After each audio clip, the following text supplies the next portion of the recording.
예수와 하나 되기 76번째 새로운 피조물이라. 고린도후서 5장 17절. 그런즉 누구든지 그리스도 안에 있으면 새로운 피조물이라. 이전 것은 지나갔으니 보라 새 것이 되었도다. 사람은 자아가 있습니다. 이것은 정신과 육체, 의식과 무의식의 종합입니다. 자아는 부모의 유전자를 통해 엄마 뱃속부터 형성됩니다. 부모는 아기에게 정신도 물려주기 때문에 말을 바르게 해야 합니다. 사람은 과거를 모두 기억하지 못해도 무의식에 남아 있습니다. 우리의 과거는 변하지 않습니다. 그러나 우리의 자아는 고정적이지 않습니다. 나의 과거와 미래를 어떻게 이해하느냐에 따라 자아는 변화됩니다. 우리는 부정적인 과거는 회개하고 미래는 하나님께 맡겨야 합니다. 하나님께 은혜를 받으면 부정적인 정서는 작아지고 마음은 확장합니다. 나의 부정적인 과거를 포용할 수 있는 하나님의 자녀가 됩니다. 우리의 마음에서 하나님의 나라가 시작된 것입니다. 그리스도인은 새로운 피조물입니다. 우리 안으로 예수님께서 들어오신 것입니다. 우리는 예수님과 동행하는 삶을 살게 됩니다. 하지만 우리 안에는 옛자의 나쁜 것들이 여전히 있습니다. 그러나 우리의 구원은 변하지 않습니다. 우리의 구원은 예수님의 주권이 됐습니다. 누구도 우리를 예수님의 구속에서 끊을 수 없습니다. 이것은 전능자의 사랑입니다. 바울은 로마서에서 새로운 피조물이 됐다는 것을 법의 판결처럼 말하고 있습니다. 우리는 예수님 안에서 죄사함을 완전하고 영구적으로 받았습니다. 성령의 법으로 구속된 자는 죄와 사망에서 해방받았습니다. 우리는 넘어질 수 있지만 하나님께서 일으켜 주셔서 예수님을 따르게 하십니다. 때가 되면 우리의 옛집은 무너지고 하나님께서 주시는 완전하고 아름다운 새 집을 받게 될 것입니다.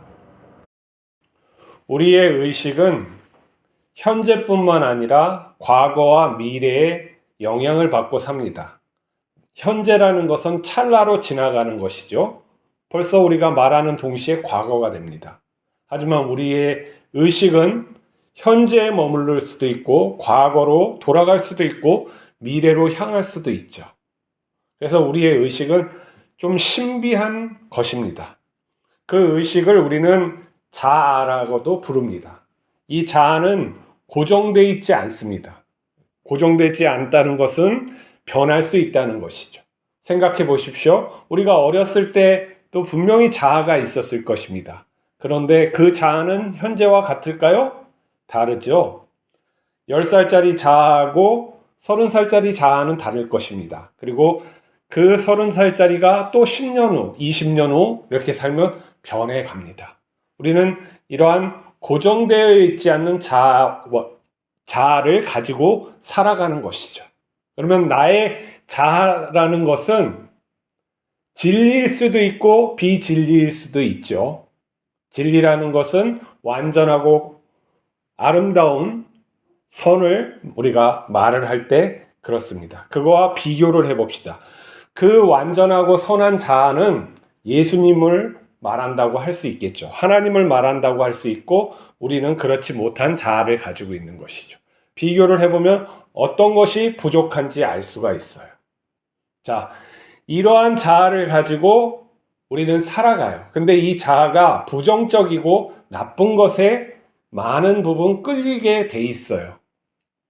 과거의 상처가 지금도 남아서 나의 현재, 미래를 망치고 있다는 것이죠. 내가 상처받은 거, 부모에게 상처받은 거, 또 연인에게 상처받은 거, 이것이 없어지지 않아요. 우리의 과거는 없어지지 않아요. 그렇지만 내가 그 과거를 어떻게 정의하고 받아들이느냐는 내 과거를 갖다가 내 자아를 현재의 내 의식을 변화시킬 수 있는 어떠한 중요한 자세고 또 밑거름이에요. 내가 그렇게 생각한다고 물론 내가 그것이 되는 것은 아니에요. 마치 정신적으로는 치료를 받는 사람이 정신과 상담을 오래 받는다고 해서 내가 완전히 변하는 건 아니라는 거예요. 그것은 내가 변한다는 것은 완전히 새로운 생각을 갖는다는 것을 말할 수가 있어요.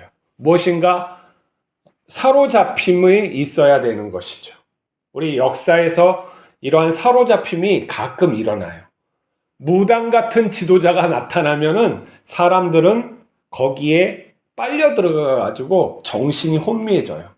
그래서 히틀러 같은 무당 같은 지도자라 그래요. 정신을 갖다가 확 사로잡아가지고 자기가 뜻하는 대로 가져가는 거. 지도자들은 대중의 심리를 너무나도 잘 알고 잘 이용할 수가 있어요. 그래서 히틀러가 말하기에 대중과 여자는 다루기 쉽다라고 했어요. 많은 이단들이 사람의 본성을 잘 알고 사람이 부족한 것을 잘 알고 잘 이용해 먹을 줄 알죠. 그들은 머리가 비상해요. 그리고 잘못된 교회의 지도자는 사람의 욕망을 이용해서 사람이 바라는 그런 갈망을 이용해서 종교적으로 어떠한 일을 행하게 해요. 그게 마치 은혜라고 뒤집어 씌우기도 하죠. 그건 무엇이냐? 우리는 너무나도 취약하다는 거예요. 이 은식, 정신이 취약하다는 거예요. 몸만 취약한 게 아니에요. 사람은 흙이에요. 본질적으로 흙이란 말이에요.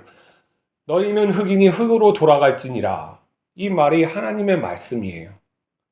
우리가 육체만 약하는 게 아니라 정신도 취약하고 정신이 늙어요. 나이가 먹으면은 쇠퇴한단 말이에요. 그래서 정신 똑바로 차리라는 거예요.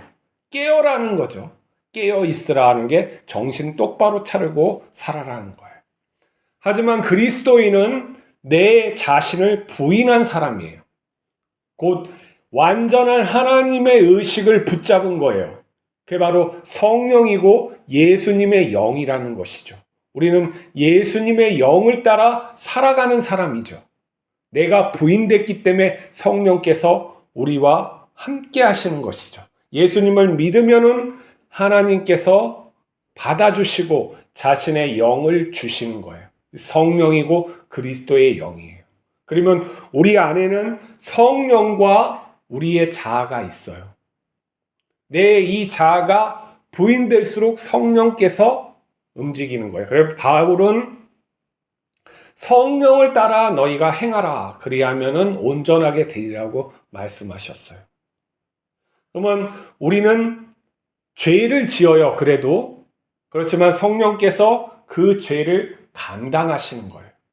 우리의 구원은 그래서 우리의 행위가 아니고 우리의 믿음도 아니고 오직 하나님의 주권에 사로잡혀 끌려간단 말이죠.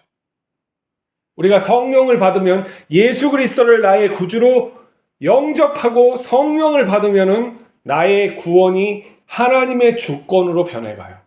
내가 자발적으로 순종하면 내가 그리스도의 형상을 온전히 나타내는 자녀가 빨리 될 수 있지만 하나님의 그 말씀에 성령의 인도하심에 순종하지 못하고 넘어지면은 그 길이 먼 것이죠.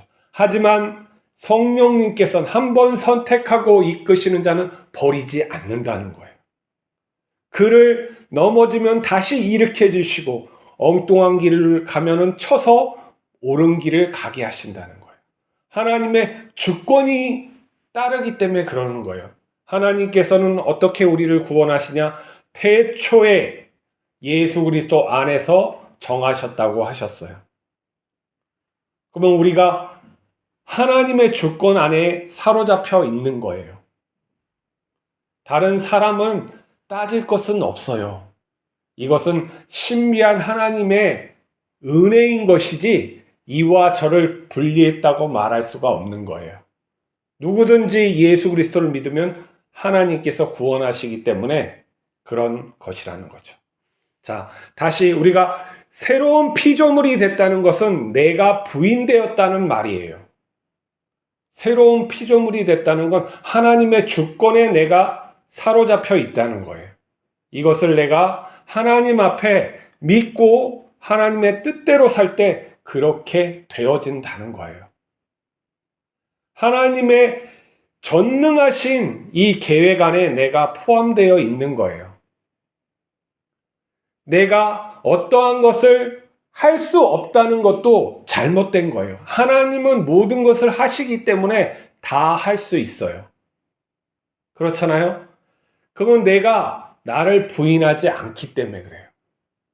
내가 하나님의 주권의 역사에서 내 자신을 부인하면 할 것도 못할 것도 없이 하나님의 주권, 하나님의 인도하심에 따라가게 돼 있어요. 내가 그 따라감이 하나님께서 주시는 최선, 내 인생에서 최선이라는 것을 내가 믿느냐 안 믿느냐의 차이예요. 그 진리를 내가 있다고 믿느냐 아니면 이 세상은 허무하다고 믿느냐, 이것의 차이란 말이에요. 우리가 오직 나의 그런 중심되어서 내가 나의 주인이라고 생각할 때는 그 길을 절대 갈 수가 없어요.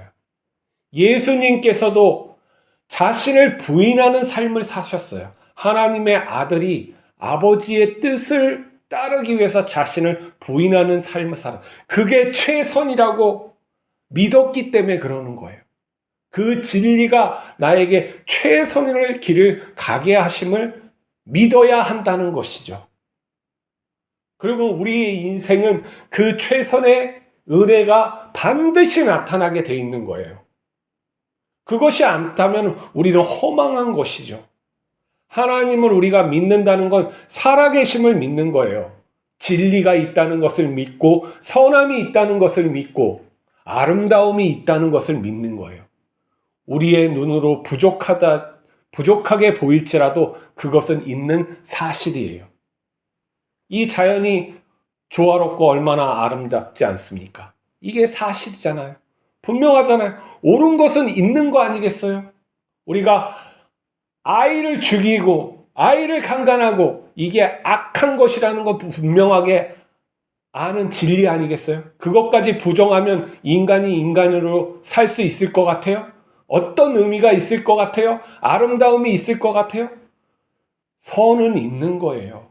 우리가 그 선 앞에 나를 부인하고 그 선이 우리를 이끌어 주시기를 바라는 거예요. 그러면 우리가 하나님을 닮는 자녀가 되는 거예요. 곧 새로운 피조물이라는 건 크고 영화로우신 하나님의 자녀라는 거예요. 내가 그것을 갖다 믿을 때 나의 못함도 없어지고 나의 할 수 있다는 것도 없어지고 오직 하나님의 뜻만, 하나님의 거룩하심만 나에게 남는 거예요. 그래서 크고 영화로운 그 하나님의 마음을 내가 갖고 살아가는 거예요. 바울은 어떻게 또 말했습니까? 하나님께서 하나님의 유업을 우리에게 주시리라 했어요. 하나님의 그 영화로운 삶에 우리가 들어가는 거예요. 그게 하나님 나라이며 천국임을 믿으시기 바랍니다. 기도하시겠습니다.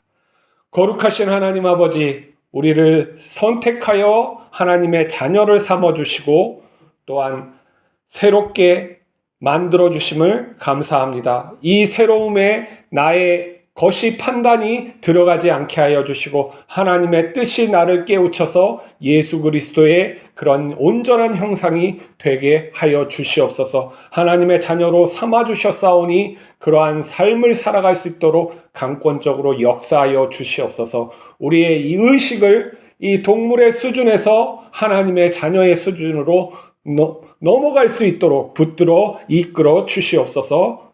예수 그리스도의 이름으로 기도하옵나이다. 아멘.